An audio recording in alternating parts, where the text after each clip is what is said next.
Well, good afternoon, everybody. I will make full introductions of the legal team shortly, but to begin with, my name is Antonio Romanucci, and that is Antonio Romanucci. Let me begin with three simple words, and that is predictable and preventable. I'm going to just say it one more time. What you see to my right, what you see to my left, that is an equation that equals predictable and preventable. The tragedy that took place in Highland Park on the 4th of July of this year was infinitely more horrific because it never, ever needed to happen. 7 people were killed, more than 4 dozen injured, and countless lives have been changed forever.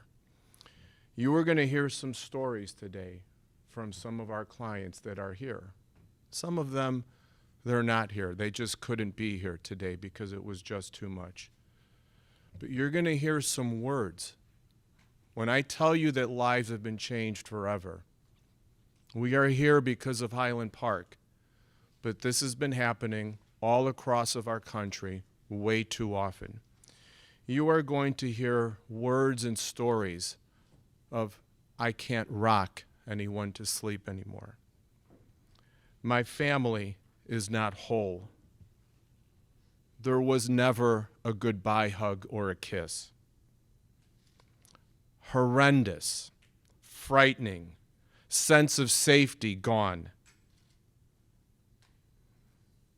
These will be the stories of the people that you will hear from, whose lives have been changed forever. And that's because there's one company in this country, Smith Wesson, because they designed and marketed an M&P assault rifle to do exactly what the shooter did on July 4th. And that is change people's lives forever. The one question that you will have is, what is this lawsuit about? Well, let me tell you what this lawsuit is about in half a sentence. The shooter was a shill for Smith & Wesson's marketing and advertising policy to do exactly what it wanted it to do. Look over here and look at the results over here. The people that are standing here with us, how their lives changed in one tick of the clock. At 10:14, they knew their lives to be whole, happy, joyful. 2 minutes later, their lives were turned upside down with death, carnage, and tragedy. It simply did not have to happen. The clear and calculated Smith & Wesson marketing strategy that year, and year after year, as you will see their profits as they continue to increase. That's because they surrounded young and vulnerable people to messages of violence, adrenaline, power, and glory, with them resulting in a predictable result of carnage. Death, physical harm, mental anguish. But Smith & Wesson has watched this happen from their corporate suite now for years and years, as they've watched their gun sales increase, their profits increase. Have they tuned down their marketing strategy, their advertising philosophy when it comes to vulnerable young men in this country? No. The lawsuits filed today focus directly on gun maker Smith & Wesson. Their marketing of the M&P 15 was unfair and deceptive because they knew that these marketing and sales practices promote and sell an image that caters to and attracts individuals just like the shooter. As you will see in our complaint, there are horrendous images that this shooter made of himself that copied Smith & Wesson's marketing strategy because it worked. Now, the lawsuits further allege that the two gun stores involved here, online distributor Bud's Gun Shop and retailer Red Dot Arms, they negligently and illegally sold these murder weapons to the shooter in violation of the assault weapons bans in Highwood and Highland Park, Illinois. The shooter used the rifle to murder and wound, and the father was reckless also in helping his son acquire a weapon designed to harm as many people as possible and clearly as quickly as possible. It was brought to my attention today by one of our counsels that Smith & Wesson, as of yesterday, they doubled down on their assault weapon. And they posted a video online instructing anyone who watched how to quickly discharge that assault rifle as fast as possible. How many gunshots could they get off as quickly as possible? This is yesterday. Doubling down. The use of Smith & Wesson AR-15 for this nefarious purpose was foreseeable and preventable, and there must be accountability for the corporate decisions that included this tragedy, clearly dismissing public safety while the corporation raked in record earnings. I'd like to introduce you now to some of the people that were affected, the humans, the souls, the heartbeats that were affected on this day as they went to this Highland Park parade. And as I told you, some of them are not here. And let me introduce you to them. The Roberts family, whose 8-year-old boy was shot and paralyzed. His twin brother suffered shrapnel wounds, and his mother suffered a severe gunshot wound. The estate of Nicholas Toledo, who was in town from Mexico with his wife, visiting their grandchildren, and he died at the parade. The estate of Stephen Strauss, who at 88 still worked 5 days a week as a stockbroker and was killed, leaving behind a wife and 2 adult sons.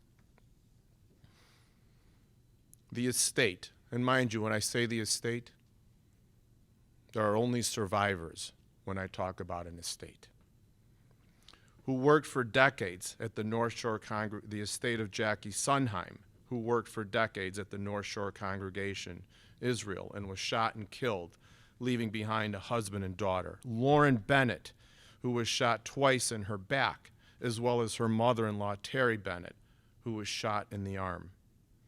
And Mother Debbie Samuels, who was grazed by a bullet. Now, we are joined by the Bennett and Strauss family today. They are here, and you will hear from them. Lorena Rebular Sedano, who was shot in the foot. Mirna Rodriguez, who was shot in the backside. Michael Ziefert, who was shot in the chest, and his wife, Dr. Christine Ziefert, who was with him at the parade. Amelia Tenerio and their young son, who were both shot and wounded. Sylvia Vergara, who was shot in the leg. Over 30 other people who saw their family members shot and themselves suffered emotional trauma at the parade. If you take a look to my left and your right, you'll see the map that we have here, the first poster to my right. And you can see where these families were standing, as I told you. They were expecting a day of joy, of happiness, their first parade after COVID, and instead it turned into a scene of mayhem. You will notice that a number of these families, as I said, are not here today. It's extremely difficult for all of them to be here.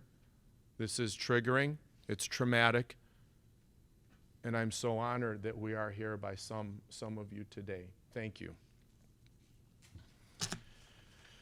I would like to take a moment to introduce our legal team, because we do have a very, very formidable, powerful legal team from across the country representing these families. We are so honored and humbled to be standing before you today introducing this litigation against Smith & Wesson and those who are responsible for these deceptive marketing practices which result in these terrifying events.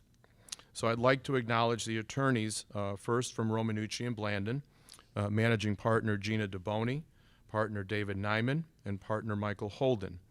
From Everytown Law, Alla Lefkowitz, Senior Director of Affirmative Litigation, Kristen Hitchcock, and Lauren Keeley. And from Paul Weiss Rifkind, Wharton Garrison, partner Chris Boeing, partner Jeff Recker, and Carly Lagrateria. Are you all here standing? That's it. Perfect. And then we also have attorney Keith Hunt, Howard Ankin, and Anthony Louisi. We are also pleased to be shoulder to shoulder in this fight with fellow law firms. If they're here, where are you? Ari Shard from Edelson and national law firm Brady. If you want to step over here. We also have Matt Sims from Rappaport, from the Rappaport Sims law offices, and they are partnered with the Koskoff firm from Connecticut, who are also representing victims of this tragedy. And you will hear from them shortly, as they also have their clients that they want to introduce to you also. In the complaint, you'll see the facts laid out that connect all of the critical dots and how this shooting was predictable and preventable.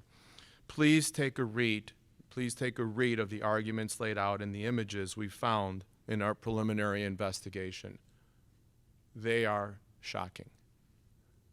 And once you look at the images and you read the words and the stories of our clients in the complaint, these dots become a perfect picture. They become the picture of the marketing strategy that Smith & Wesson has laid out, grooming children, teenagers, young adults, into ensuring that when they hold one of their guns, as you can see in the second poster, in that first person image, shooting at what? Objects, watermelons which explode. And how this turns into massacres, because as a young child, as Smith & Wesson points out, good job, Brandon. Good job. Is that what they say behind closed doors after every shooting? Probably, because after every mass shooting, Smith & Wesson has a bump in sales, and a bump in sales brings a bump in profits. Bump in profits bring bonuses to that C-suite. We say no more. We say it's over. We all say we're done. Consumers, shareholders, and decent people everywhere should be enraged by the corporate misrepresentations of Smith & Wesson's relationship with the U.S. military. A fiction. This M&P, there's no military, one military person in this country that uses an SW M&P 15. And the way that their marketing glorifies these weapons designed for military mass destruction. They pride themselves in their marketing. They brag about it. Their goal was to create 8 million new gun owners. And how did they do it? They groomed children. Because, as one of my dearest friends who I've litigated with across the country, he likes to talk about truth to power. Well, when you're a child, when you're a teenager, you don't know who's speaking the truth all the time. And when you see a great ad like that, that to them is truth, and then they want the power. That's how Smith & Wesson does it. And that's how you'll see when you read this complaint, how it all adds up, Predictable and preventable. To our clients and to all those, we want to take back not only the 4th of July, but our public safety. We begin today. I thank you.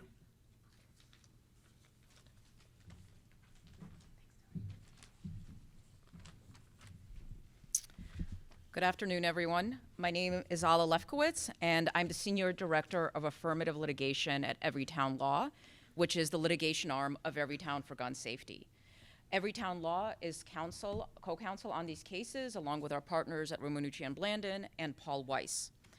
I'm here to give a little bit of color on why each of the gun industry defendants have been named in this set of lawsuits. The important thing to note is that the shooter did not act on his own. What happened in Highland Park on July 4th was the result of deliberate choices made by certain members of the industry. So let's start with the gun shop defendants. As we all know, it is illegal to possess assault weapons in both Highland Park and Highwood. Yet, as we've alleged in the complaint, the gun store defendants, knowing this, chose to sell and transfer the Smith Wesson M&P rifle, an assault weapon, to the shooter, thereby facilitating the mass shooting that occurred on July 4th. And for that reason, we will hold them accountable. Now let's talk about Smith Wesson. Out of the 10 most destructive mass shootings in America in the past 10 years, that is, mass shootings resulting in the highest number of gunshots, injuries, and deaths, all 10 have been committed with AR-15 style assault weapons. 70% of those shootings have been committed by men between the ages of 18 and 26. And 4 of them, 40% of the most destructive mass shootings in America since 2012, have been committed by men wielding Smith & Wesson M&P 15 rifles. This is not a coincidence. This is the result of a dangerous marketing and promotion strategy utilized by Smith & Wesson since 2006, when it first introduced the M&P rifle to consumers. The strategy has allowed it to obtain the leading share of the assault rifle market in the United States. And our clients are here to say enough of this.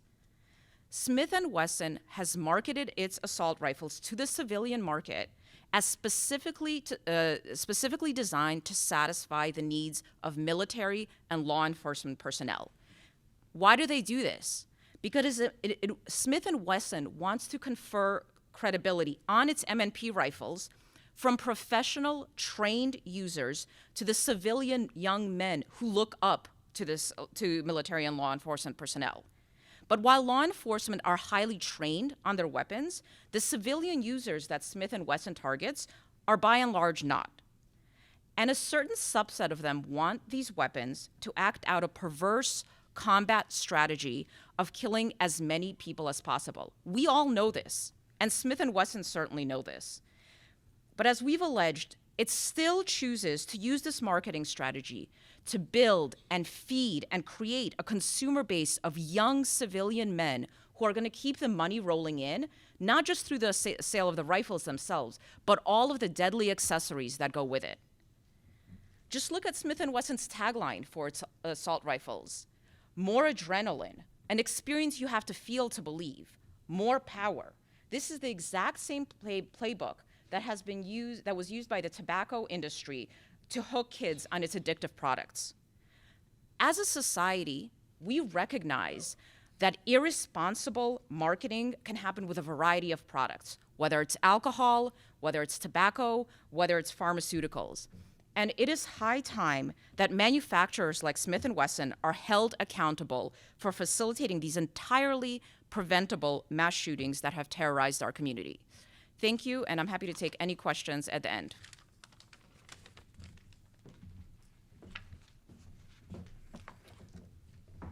Good afternoon. I'm Chris Boning, a litigation partner at Paul Weiss, Rifkind, Wharton Garrison in New York City. Today's lawsuit is about accountability. Smith & Wesson is the clear market leader in the sale of assault weapons to civilians. It is also, as you just heard, the leader in another category. Its AR-style weapons have been used in 40% of the 10 most destructive mass shootings during the past 10 years in America, leaving behind a trail of dead, injured, and traumatized. This suit is another step on the road to ending this senseless violence and the never-ending pain, trauma, and anguish forced on victims and survivors of gun violence. Smith & Wesson has been on notice for years that its marketing and sales practices were stoking this violence. Yet it continues to target its advertising to consumers like the shooter here that it knows are impulsive and prone to violence. Time and again, Smith & Wesson has seen its products used in mass shootings like Aurora, San Bernardino, Parkland, and now Highland Park. And that violence is consistent with the messaging in its advertisements, like the ones you see displayed and like the ones detailed in the complaint, which depict first-person shooter scenarios and tell would-be purchasers that they can use Smith & Wesson's assault rifles to get accurate hits on target while avoiding bullets by moving cover to cover. Yet Smith & Wesson refuses to take accountability or even the most basic steps to address its dangerous sales and marketing practices. That's because the practices sell more weapons, and every mass shooting leads to an increase in sales and an increase in the stock price. Smith & Wesson, Bud's Gun Shop, Red Dot Arms, and the rest of the gun industry cannot avoid the consequences of the death and destruction caused by the very consumers they court with their marketing and sales practices. If justice is about forcing those who bear responsibility, in whole or in part, to pay compensation for physical and mental pain and suffering, then these are the right defendants. Actions like the ones filed today are critical to holding the gun industry accountable for the suffering of the victims and the families. As you've heard, this was preventable. The Highland Park 4th of July shooting should not have happened. Mass shootings in this country should not happen. Predictable and preventable, and this suit is an attempt to stop the continued practice and to hold the gun manufacturers accountable. Thank you.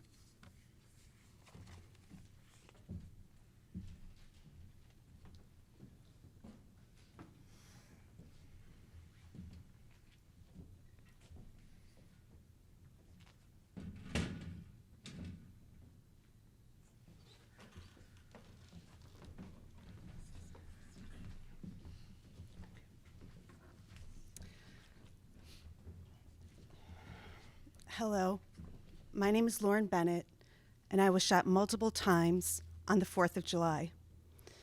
That morning, I attended the Highland Park Parade with my family. This included my husband, my 2 youngest sons, my parents, and my husband's parents. To understand my ordeal, please envision a place that you feel most happy, most safe, and then if you can, please imagine the unimaginable, because that is what we experienced that day. We've been attending this parade for decades, my husband since he was a child. For those reasons, my senses were not attuned to violence, but to family and celebration of this great country.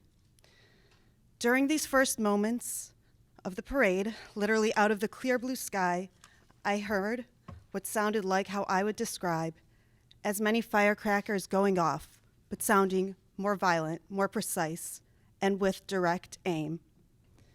Sitting at a 4th of July parade in Highland Park, which has always been a place of safety, I would never have imagined that the turbulent sound I heard and hail of concrete fragments and shrapnel that I saw was actually a maelstrom of bullets from a Smith & Wesson M&P 15.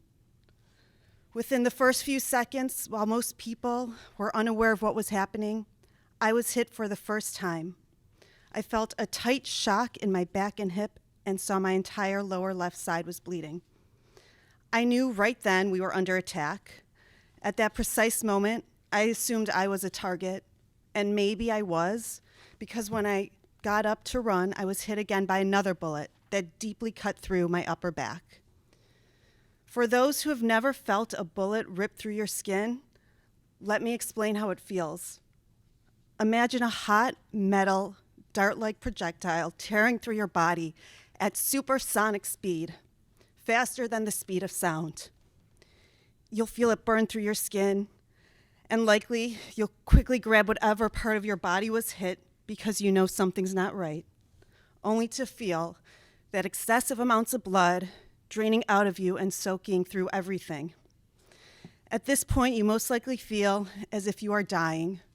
Maybe you're wondering if this is how it all ends. I can assure you that's what I was thinking. It's hard to release the words of what happened to my body because it was so surreal. One bullet entered through my lower back, next to my spine, and exited my hip, tearing through my body's tissue. The other bullet deeply tore through my upper back. Just like my lower back, this bullet was also a hairline from my spine. This one was directly behind my lungs and heart, and fortunately not a centimeter deeper, or else I would not be standing here today.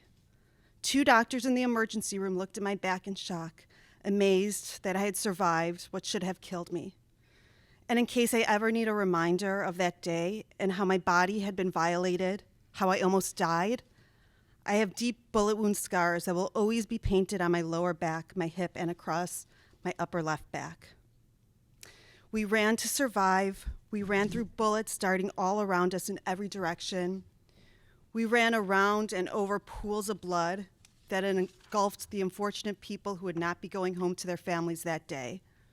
My husband was running with our 6-year-old and 9-year-old boys, literally for their lives, shielding them while exposing himself to shooting bullets, because we all know that their young, innocent lives are far more precious than our own.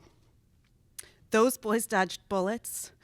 They jumped over fallen bodies while running behind me and looking at my blood-soaked body. They assumed that their mother was probably bleeding to death. We survived a battle zone that day and will carry the most horrendous images with us for the rest of our lives. As we've been healing in these following weeks, we have come to terms with the reality that perpetual safety in the most shielded of places is non-existent. Our experience will forever be with us, physically, and many of us mentally, and who knows how long these injuries will manifest in days or years to come. One thing is for certain, moving forward, my family and I learned on that traumatic day that we are all constantly in the line of fire, and until we realize this, so we shall remain. I also want to take a moment to express my feelings about the unbelievable series of events and decisions that led to this horrifying event. My family and I are calling for full accountability for all those who contributed to the fear, the physical and emotional pain, and the unthinkable nightmares that now define our lives. Thank you.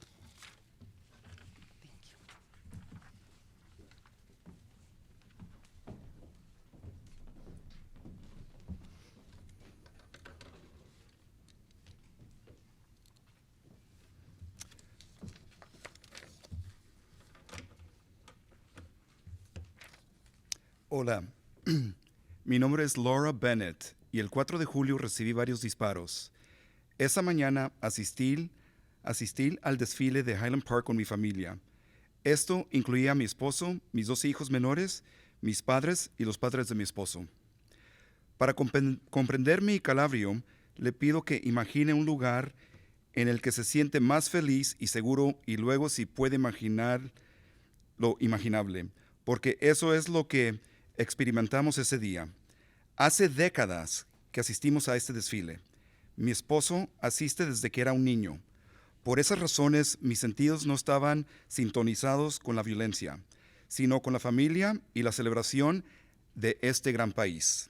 Durante los primeros momentos del desfile, literalmente desde el cielo azul claro, escuché lo que sonó como lo describiría como muchos petardos estallando, pero con un sonido más violento, más preciso y con un objetivo directo. Sentada en un desfile del 4 de julio en Highland Park, que siempre fue un lugar seguro, nunca hubiera imaginado que el sonido turbulento que escuché y la lluvia de fragmentos de hormiguero y metralla que vi era en realidad una vorágine de balas de un Smith Wesson M&P 15. En los primeros segundos, mientras la mayoría de la gente no sabía lo que estaba sucediendo, recibí el primer disparo. Sentí un fuerte golpe en la espalda y la cadera y vi que me sangraba todo el costado inferior izquierdo. En ese momento supe que estábamos siendo atacados. En ese preciso momento asumí que era un objeto, y tal vez lo era, porque cuando me levanté para correr recibí nuevamente otro disparo de bala que me atravesó la parte superior de la espalda. Para aquellos que nunca sintieron una bala atravesando su piel, permíteme explicarles cómo se siente. Imaginen un proyectil similar a un dardo de metal caliente que atraviese el cuerpo en una velocidad supersónica, más rápido que la velocidad del sonido.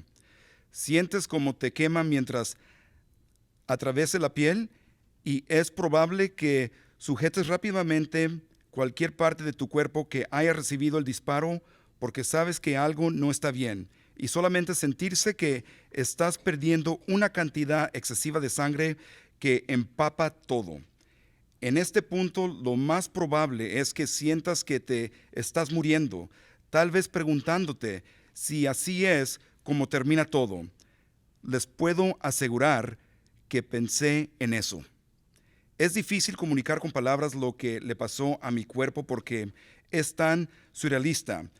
Una bala ingresó por la parte interior de mi espalda, justo al lado de mi columna vertebral, y salió por mi cadera, desgarrando el tejido corporal. La otra bala atravesó en profundidad la parte superior de mi espalda y, al igual que en la parte inferior de la espalda, rozó mi columna vertebral.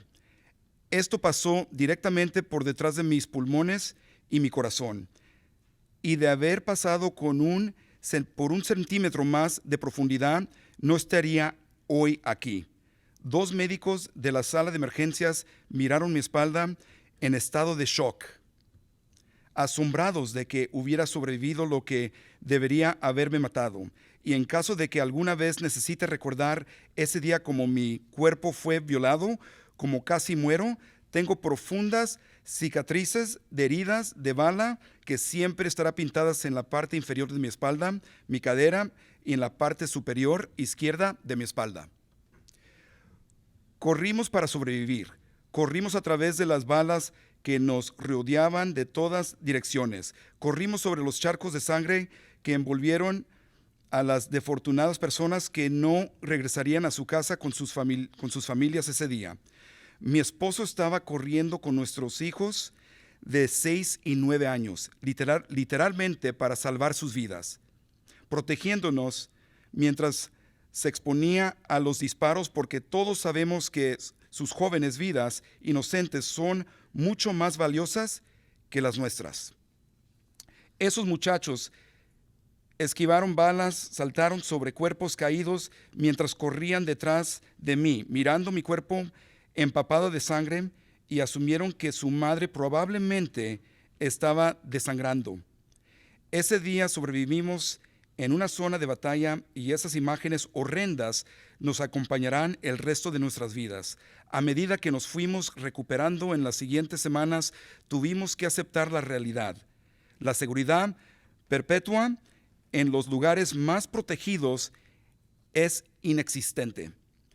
Nuestra experiencia siempre estará con nosotros, para algunos físicamente, para muchos mentalmente, y quién sabe cómo se manifestarán estas lesiones en los días o años venideros. Una cosa es segura: ese día violento y traumático, mi familia y yo aprendimos que todos estamos constantemente en la línea de fuego, y hasta que nos demos cuenta de esto, todos estaremos en esa situación.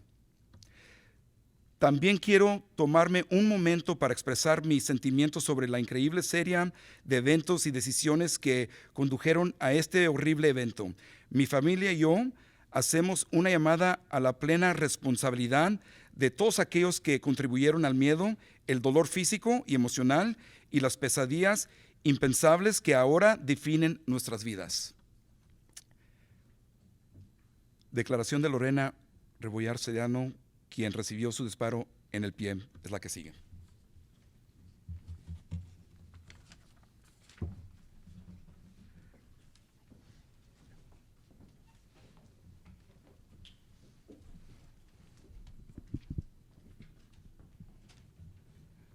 Good afternoon. My name is Mike Holden. I'm a partner at Romanucci Blandin. I'm going to read two short statements from two of our clients, beginning with Lorena Rebolar Sedano. The 4th of July was a tragic day when Highland Park was dressed in mourning, a day where it was supposed to be spent with the family. Personally, as one of the victims, it was a terrifying day, the most frightening day of life. It will remain forever in our memories, where our lives changed completely, especially those who lost their loved ones. After that day, my life is not the same. I'm afraid to go out to places where there are crowds of people, and I think that is not fair. Because of the marketing and advertising of these kinds of weapons, our lives will never be the same. This is why we demand justice, so that this person pays and all those responsible pay for what they did.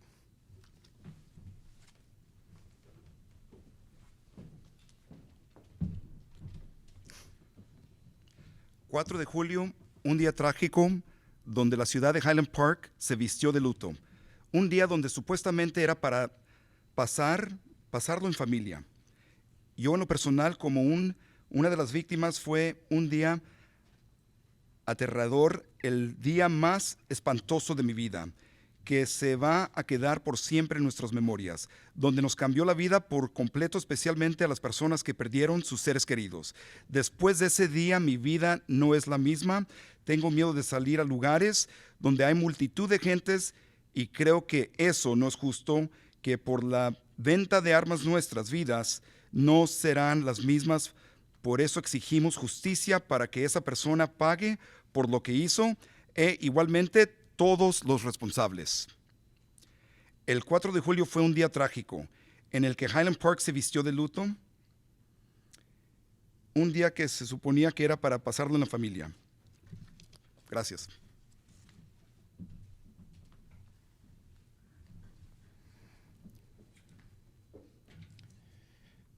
The next statement is from Mirna Rodriguez, who was shot in the backside. The 4th of July changed the lives of my whole family, especially my 5-year-old son. For him, it was like his first parade, since he had only gone to one when he was just a baby before the pandemic. He was super excited when I told him that we were going to go to the parade. He asked me, "What's a parade?" I explained to him what we celebrate and that there is going to be candy and lots of fun stuff to see, and he was super excited. But I did not tell him he would need to be terrified. We never expected the fear of losing one of our children or my husband's life or maybe my own life. We didn't know if we would make it out alive at that moment when the shooting started. After the tragedy, my son doesn't want to know anything about parades. He is very scared and he has nightmares at night. My older children, who are 19 years old and 16 years old, don't want to talk to anyone about what happened that day. They are so traumatized they prefer not to talk about it at all. I don't know for how long the nightmares we live in our lives. That's why we demand justice and that these types of weapons do not reach the hands of sick people like the person who did this to us.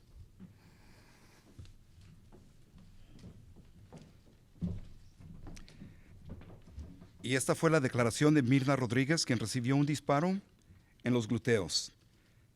El 4 de julio cambió la vida de toda la familia, especialmente la de mi hijo de 5 años. Para él fue como su primer desfile y que solo había ido cuando era apenas un bebé antes de la pandemia. Estaba súper emocionado cuando le dije que íbamos al desfile y me preguntó, ¿qué es un desfile? Le expliqué lo que celebramos y que habría dulces y muchas cosas divertidas para ver, y estaba súper emocionado. Pero no le dije que debería de tener miedo. Nunca anticipamos el miedo de perder a uno de nuestros hijos, la vida de mi esposo o tal vez mi propia vida. En ese momento, cuando comenzó el tiroteo, no sabíamos si saldríamos con vida. Después de la tragedia, mi hijo no quiere saber nada de desfiles. Tiene mucho miedo. Tiene pesadillas nocturnas. Mis hijos mayores de 19 y 16 años no quieren hablar con nadie acerca de lo que sucedió ese día. Están tan traumatizados que prefieren no hablar de eso. No sé por cuánto tiempo tendremos pesadillas en nuestras vidas. Por eso exigimos justicia y que este tipo de armas no lleguen a manos de enfermos como el que nos hizo esto.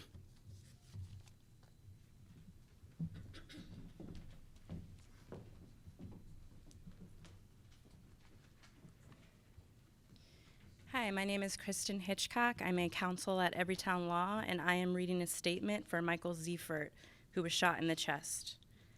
The statement below is on behalf of myself and my family and how the tragic events at Highland Park's 4th of July parade has affected us. My family's experience is just one of many. The whole community has and will continue to be impacted by this horrific event. I feel extremely grateful that my family and I are all still here today and that we have each other to help us deal with the aftermath of this event. I empathize with all the individuals impacted by mass shootings, and especially with the families whose loved ones were lost. As a community, I am hopeful that some good can come from this and that we as a society can work together to prevent mass shootings.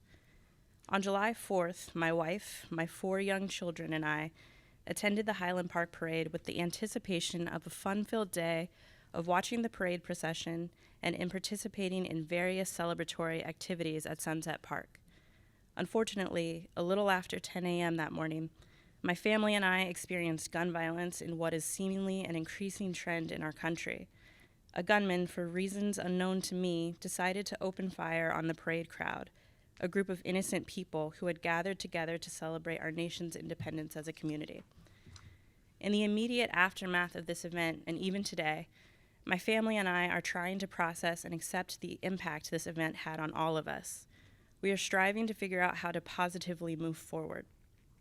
As it relates to physical trauma, I was shot in the chest during the shooting, but fortunately received medical attention quickly. On the mental and emotional side, the impacts have been more severe and life-changing. My family's sense of safety has been forever compromised. As a parent, what I once thought to be impossible fears of my children are now our reality. They ask questions I cannot answer. My children want to know why someone would shoot someone watching a parade. As I put my children to bed, I receive questions on if they could be shot while they sleep, or whether that loud noise is another gunman. These types of questions are now the norms in our lives. My wife saw me, her husband, get shot, covered in blood and bleeding from the chest. She saw the flash of the muzzle and the gunman firing rounds into the crowd. She was put in the difficult position of seeing me injured and our children in the line of the shooter's bullets. For myself, recovering from my physical injuries has been more straightforward than the mental side. I have vivid memories of being shot, of trying to cover and protect my children while gunfire is raining down all around us. I am haunted by the still present helpless feeling of how to protect my family from gun violence in the future. As my family and I move forward, we have begun the process of accepting our new reality and how our lives will be forever changed by this tragedy. As part of our recovery, we feel it is appropriate to hold accountable the actions of others that enabled the gunman to carry out this senseless act. More importantly, we are advocating that we as a society need to take additional steps to prevent and limit the amount of destruction a gunman can cause at any one time. As I now know firsthand, the damage gun violence can cause to a family or community is so much greater than just the physical toll. I am hopeful that something good can come from this tragic event and that it can lead to positive actions or changes around gun violence. Thank you. So in the interest of time, what we're going to do is we're going to have our translation available, not only in writing, but we'll have it read to you for those who are interested. We are going to continue with the statements from all the victims and the people who were there. We're going to make the Spanish translation available. So next, we're going to hear from the family of Amelia Tenerio.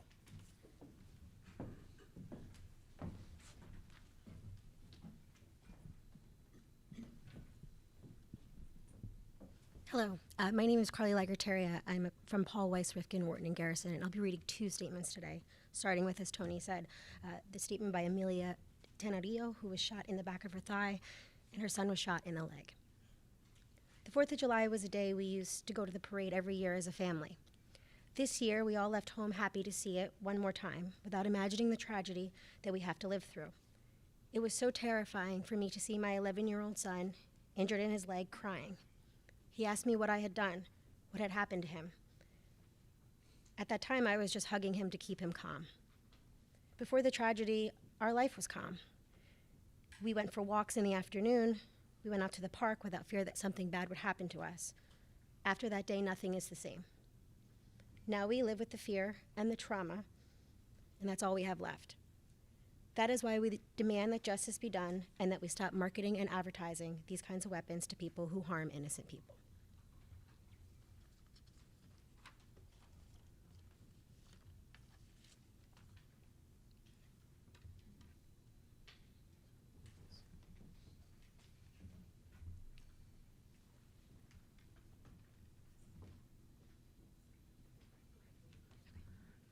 The next statement is by Sylvia Vergara, who was shot in the leg. What I thought was going to be the first 4th of July that I had all my daughters together changed in an instant. It was not the 4th of July we had hoped. Now we have to go through our life with fear and trauma. The thought of going out in public is a big challenge for us due to the fear that it could happen again. The sound of fireworks, screams, or big bangs puts us in a state of panic and fear. These occurrences bring back memories of that day. Not only do we have to fear that challenge, but I also have to ensure that my daughters and grandkids understand that everything is going to be okay. We will get through this together. God has given us a second chance, and we are here to make sure that justice is served. This horrific event not only damaged my family, it damaged the whole community. We have to make sure this doesn't happen again.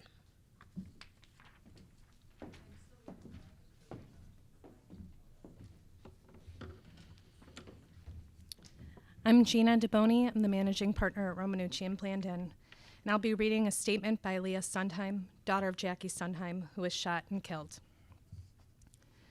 Before July 4th, if asked to speak about my mom, I would have answered with a casual smile and a simple "she's the best."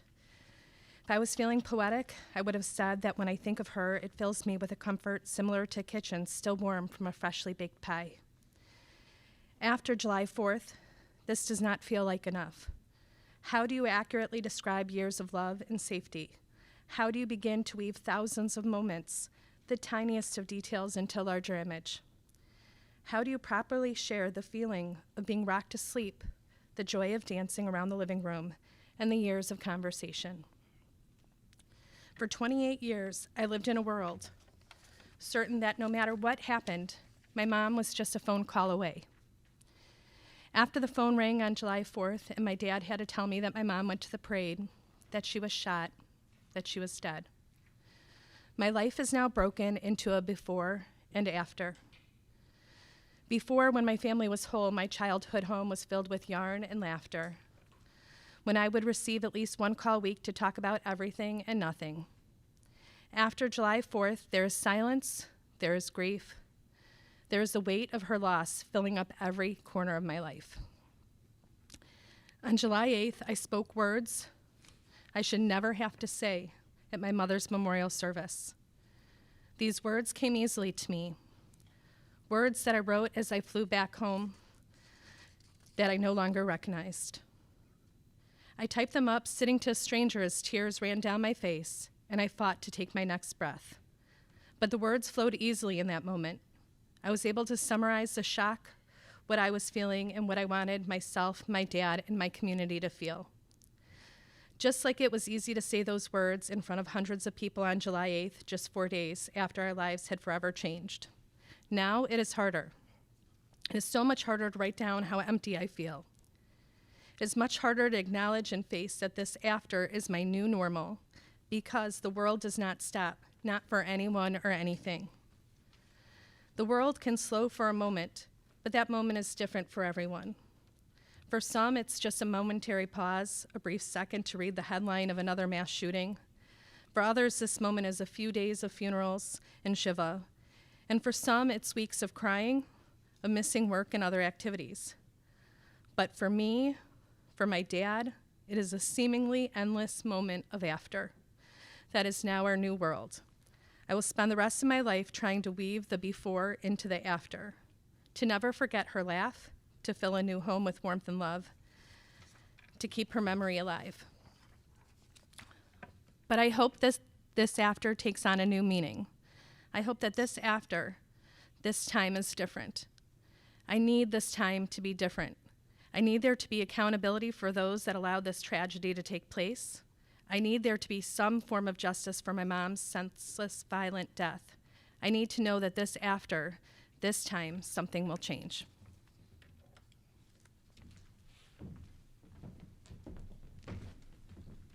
Good afternoon. Oh. Sorry. Good afternoon. My name is David Nyman. I'm an attorney at Romanucci Blandin, and I'm going to be reading the statement of Bruce Sunheim, the husband of Jackie and the father of Leah. On July 4th, my world was shattered. Jackie, my wife of 31 years, was senselessly murdered along with 6 other souls and scores of wounded. I was not with her that day. I decided to work the holiday instead. It is a decision that I will regret for the rest of my life. Jackie loved the 4th of July. She loved parades. She loved fireworks. She loved Highland Park and our country. She loved parades so much that she was hoping to go to the Deerfield parade later that afternoon. I was unaware of the events occurring just a short mile away. I received a phone call from Jackie's sister, who was sitting next to her. Jackie's been shot, is what I was told.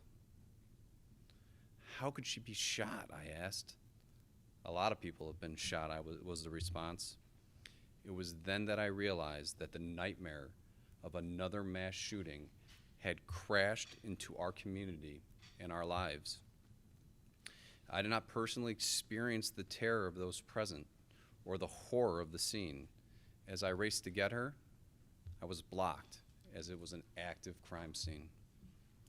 Waiting with officers, the phone calls began. First, her sister informed me that she had died. Rather than have her find out from another person, I had to make the worst call of my life, informing my daughter that her mom has been killed. As I waited in agony, my phone started to ring. All my wife's close friends, having heard the news and unable to reach her, called me. I shared their grief again and again as my phone continued to ring. It is incomprehensible to me that someone could just decide to try and kill a large group of random people. I find it hard to wrap my brain around the amount of wanton hate and pure evil that would drive someone to do this. Unfortunately, this seems to be repeated with horrifying regularity. I've always supported the Constitution, and with it, the Second Amendment. I understand its purpose, and I can see the point of view of both sides on gun ownership. If people were rational, responsible, and guided by a moral code, I would continue to support it. The fact that an untrained individual with a troubled history, along with public statements of violent intentions, can buy a weapon, shoot 80+ rounds, hitting dozens of people, tells me that despite the right, this situation is untenable. There needs to be a check on corporations that market these weapons to the public, knowing that a portion of the public is capable of this type of horror. There must be accountability from all of us to see that the sanctity of life is protected and celebrated. Thank you.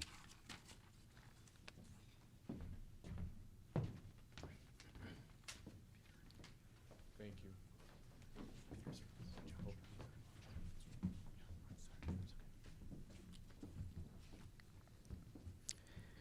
The evening of, excuse me, the evening of July 3rd, my family and I had been out to dinner with my parents, and my dad mentioned that he would be attending the 4th of July parade in Highland Park, as he had for decades. This was the same parade that he had taken us to as kids, and a fun tradition he still enjoyed and wouldn't think of missing even at the age of 88. Naturally, I thought nothing of it and wished him a good time. The following morning, my brother and I heard about shots fired at the parade. And like most people, we thought, that's terrible, but it could never happen to us. But we still needed to hear my dad's voice to know that he was okay. So we called his cell phone again, and again, and again. No answer. Panic quickly set in, and it was a terrifying wait for some sign that he had escaped the horror that was unfolding on the streets of our hometown. Since I am the one who lives in Chicago, my brother lives in California, I hurried up to my parents' house in Highland Park. Halfway there on the expressway, a call from the Highland Park Hospital ER flashed on my phone screen, and my body flooded with a sickening feeling of dread. The voice on the other end identified himself as a physician at the hospital. "Is he okay?" I gasped. No, he was not. Our father was one of the victims. He was gone. There are no words that can truly convey the trauma of having a loved one stolen from you, violently snatched away with no rhyme or reason, never to return. There would never be a goodbye hug or kiss. There would be no opportunity to thank him for all the love and support he showered on us over the years. There would be no more jokes, laughs, or conversations. Our dad had been stolen from us, and we would never get him back. The bullets that ended our father's long life also forever altered the path of our family. Now, we would share the unwelcome distinction of being yet another American family shattered by random gun violence. Now, we must forever carry the burden of being one more in a growing number of unlucky ones who crossed the path of a deranged, angry, and soulless killer who felt the need to make a name for himself, to be written in the blood of his innocent victims. That our family's name will be forever associated with his is also a part of this bleak, ongoing horror story. We stand here today because of a growing cancer in the fabric of American life that threatens us all, where desperate lost souls can easily outfit themselves with military-grade weapons and impulsively wreak havoc on their communities in a matter of seconds, turning a joyful celebration into carnage. In the aftermath, the pain, loss, and grief that we must endure is never ending. This time it was our family. Next time it could be yours. If our father wasn't safe attending an ordinary hometown celebration of American values, none of us are safe or ever will be. And now I'd like to introduce Ari from the Edelson firm and Brady. Thank you, Tony. One of the victims that filed a lawsuit this morning was Liz Turnipseed. She was unfortunately forced into the hospital this morning with complications related to her wounds. But she sent me a statement from her hospital bed that she'd like me to read.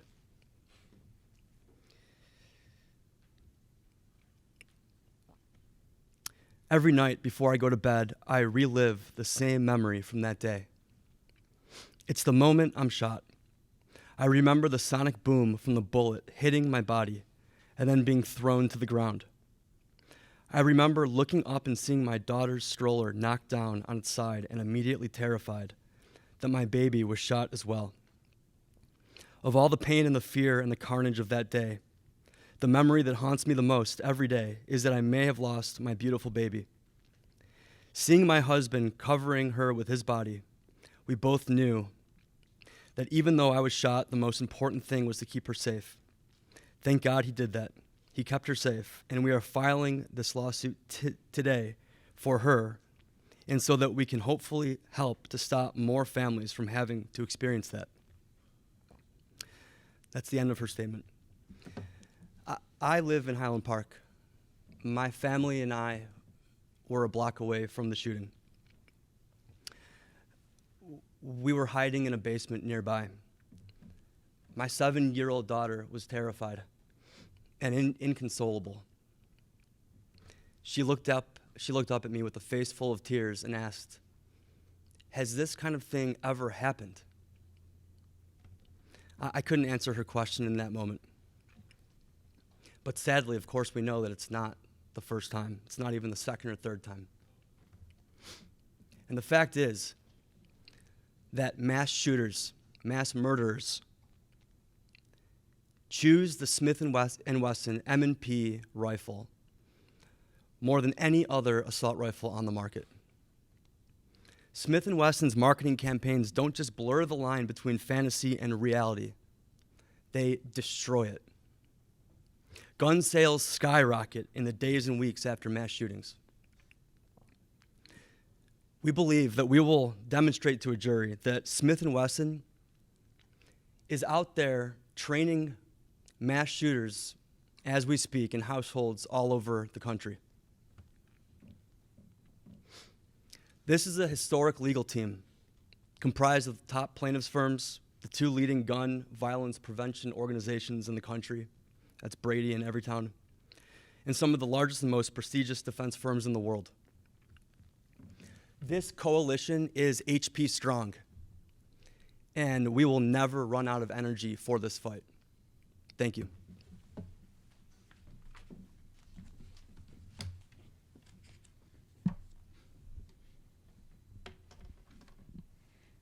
Good afternoon. I am Erin Davis. I am the Senior Counsel for Trial and Appellate Litigation at Brady. For over 30 years, Brady's legal team has been fighting in courts and across communities on behalf of victims and survivors of gun violence. Brady represents brave clients who take action in court to make the gun industry act more responsibly and to keep our community safe across the country.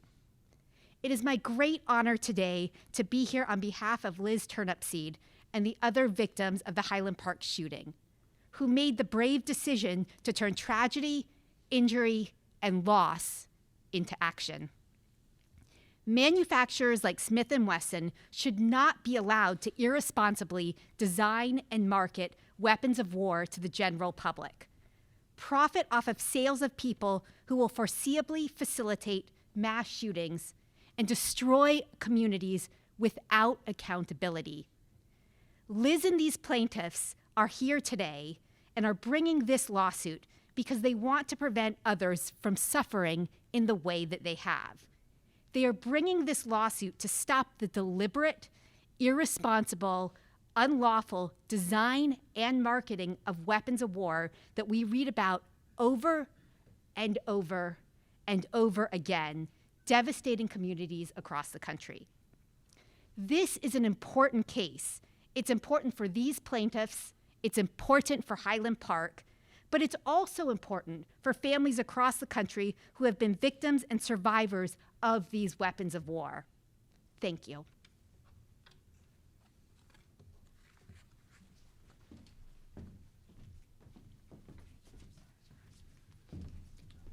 And now I'd like to introduce Matt Sims and his legal team.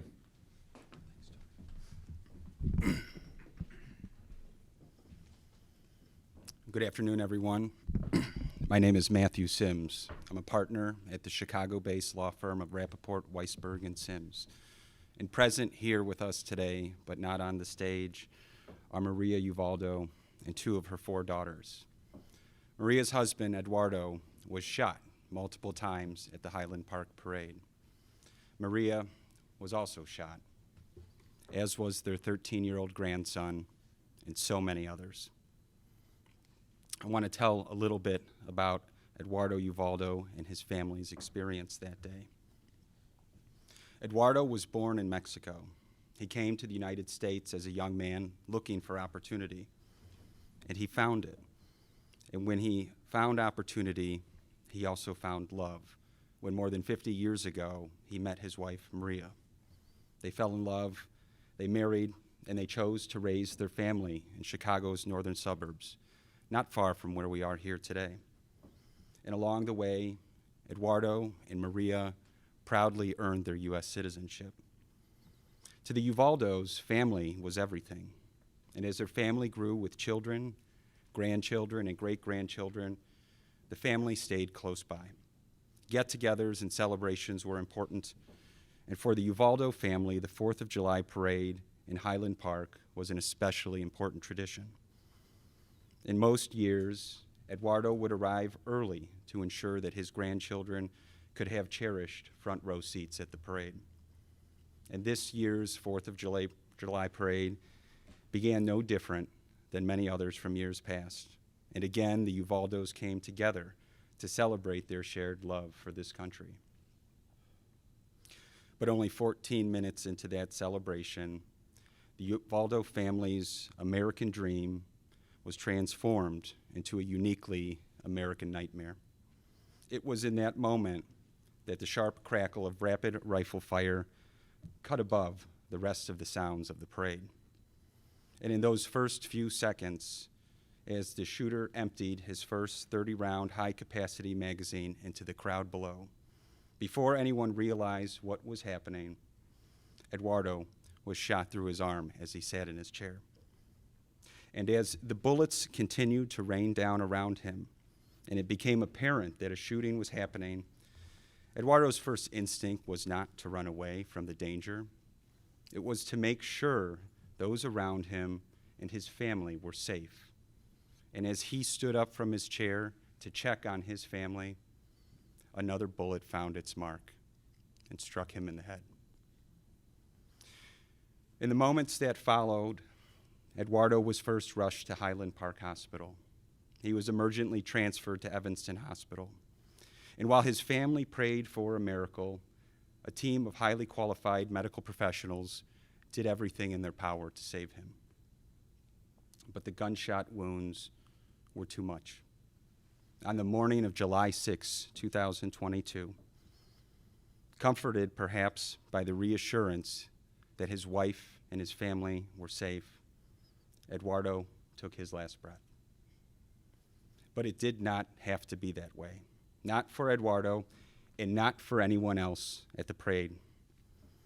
Because the assault rifle used to perpetuate this atrocity was made by industry leader Smith & Wesson, a company that touts in its filings to the SEC that its number one business goal is to be the undisputed market leader in the firearm industry. Smith & Wesson has built a $1 billion a year business by selling as many assault rifles as possible. And to achieve those record-setting sales, Smith & Wesson deployed a sophisticated marketing campaign designed to target and capitalize on the individuals most likely to use those weapons to carry out violence.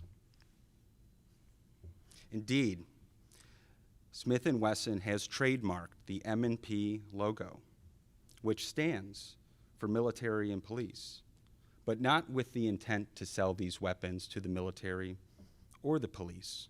Rather, it was designed to target sales to exactly the civilian audience most likely to engage in violent and criminal behavior. And when mass shootings happen, gun sales go up. The reality is that weapons like these are direct descendants of the AR-15, a weapon purposely designed for use by the United States military to inflict as much carnage as possible in combat. We believe that Smith & Wesson's marketing violated Illinois law by promoting and encouraging violent criminal behavior.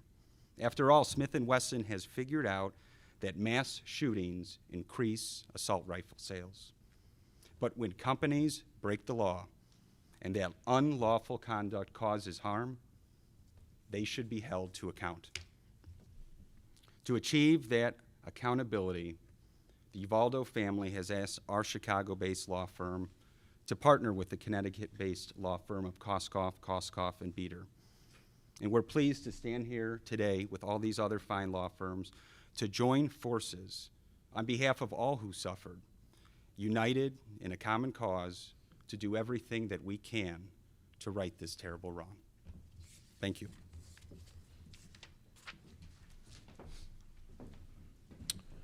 Thank you, Matt. And now the attorneys will take any questions.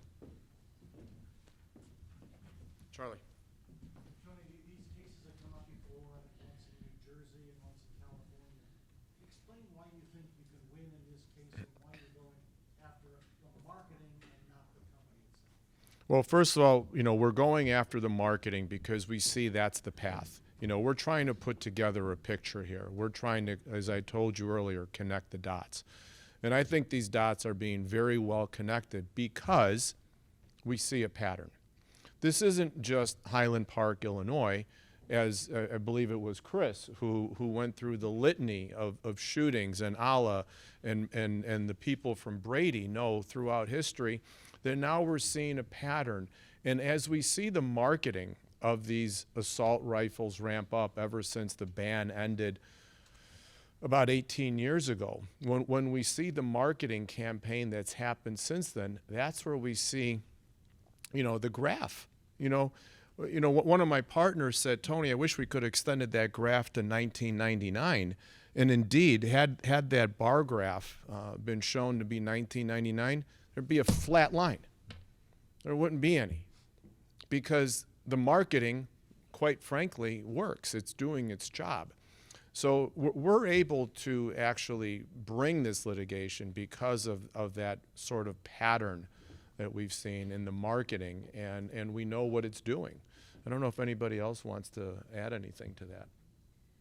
I will just say this, as maybe the unspoken elephant in the room is the federal gun industry immunity law that's out there, and that is why you don't see members of the gun industry being sued frequently for their irresponsible business practices. It's important to note that the immunity law has an exception in it, and that exception is when a member of the gun industry knowingly violates a state or federal law applicable to the sale and marketing of firearms.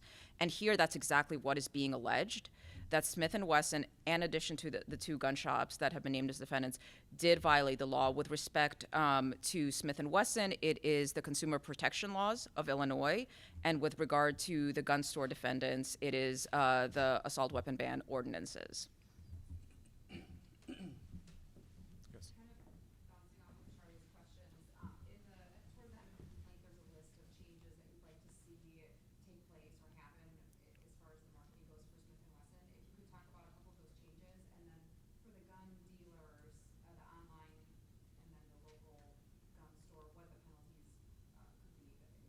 Sure, I'm going to maybe Chris or Alla, because they have some experience a little bit more in that. So I'm going to defer to those who have specific expertise. Sure. As you said correctly, there are a number of injunctive relief remedies that we are seeking at the end, and that is specifically with regard to how Smith & Wesson markets its assault rifles. Specifically, we're asking for age gating on social media. We're asking for that military imagery not be used with regard to marketing of these assault rifles. And importantly, we're also asking for Smith & Wesson to disclose the dangers of assault rifles when it's marketing them. That's some of the things that we're asking for. We're also asking for monetary damages from Smith & Wesson as well. With regard to the gun shop defendants, we are seeking monetary damages for the harm that they have helped cause. That would be ultimately up to a jury. Yes, sir.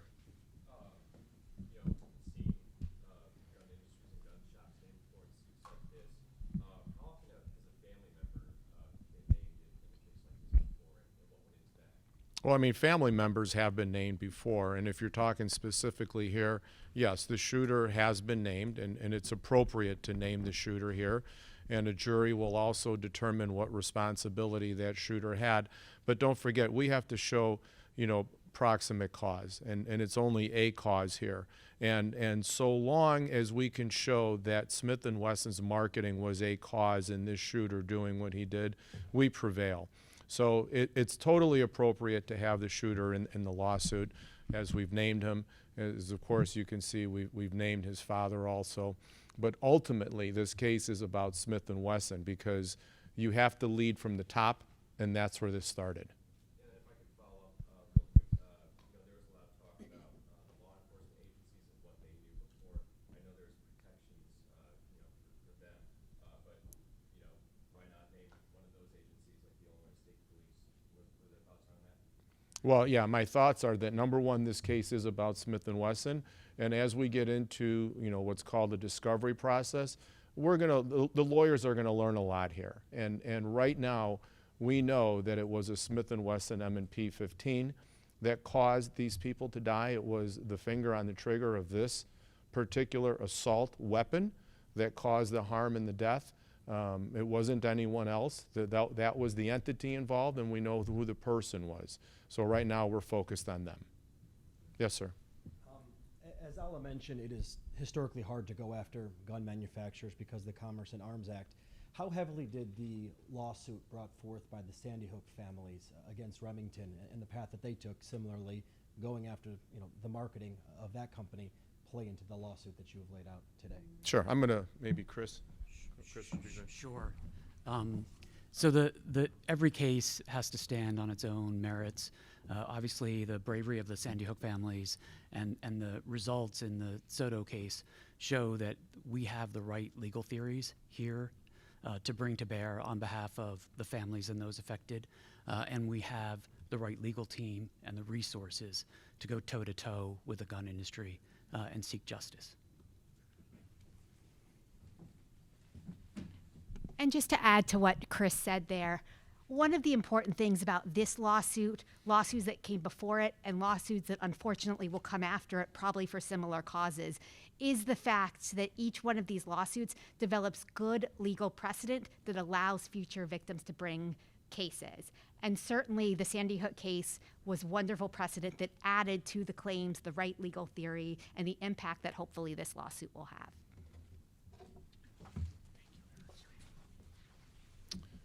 Oh, yes, sir. So ultimately, it's up to a jury. A jury will decide, you know, who's responsible, how much responsibility, and it's up to them to award damages in however they see fit. I can't predict what a jury will do. Certainly, we feel that there's responsibility, a lot of shared responsibility across the board, and we'll leave that up to the jury to make that determination. Charlie? Tony, what's the timetable here? Once this suit has been filed today, I imagine, when do you expect to be in court? When do you expect to start gathering? We want to start as soon as we can. You know, what you see here on stage, I can tell you that's only a fraction of the team that's going to be fighting, you know, for these people. So we feel very well fortified in being able to respond to anything and being offensive in terms of being able to move this litigation as quickly and as efficiently as the court will allow. So to answer your question, I don't know, but we are prepared. This was not done indiscriminately today. It was done with a lot of thought. One final question after this one. Okay, thank you all very much. Excellent. Thank you, everyone. Thank you, Charlie.